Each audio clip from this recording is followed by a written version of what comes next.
21 নম্বর উৎপাদক বিশ্লেষণটা হলো 4a square plus 1/4a square minus 2 plus 4a minus 1/a, তাই না?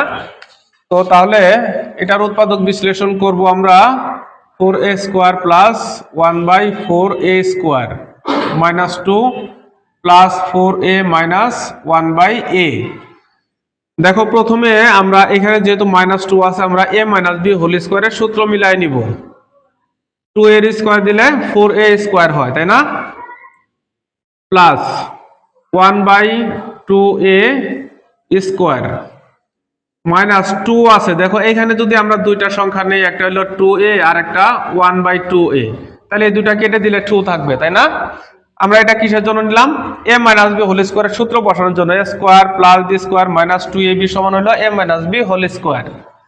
তো এখন বাকি থাকলো কি এইটুকু 4a আর 1/a। এখান থেকে আমরা 2 কমন নিব। 4 কে 2 দিয়ে ভাগ করলে 2, 1 কে 2 দিয়ে ভাগ করলে কত হয়? 1/2, তাই না? 1/2a। আচ্ছা, তাহলে এটা হলো কি a square minus 2ab plus b square সমান a minus b whole square, a minus b whole square. তাহলে আমি এই পর্যন্ত নিয়ে নিলাম, তাই না? a minus b whole square. আচ্ছা, প্লাস 2 ইন্টু 2a মাইনাস 1/2a। তো এখন দেখো দুইটা পদ কিন্তু একই রকম, তাই না? এখান থেকে আমরা একটা পদ কমন নিব। এটার হোল স্কয়ার আছে, তাহলে দুইবার আছে 2a মাইনাস 1/2a। একটা কমন নিলে এখানে কিন্তু দুইটা আছে, স্কয়ার যেহেতু তাহলে দুইটা আছে, তাই না?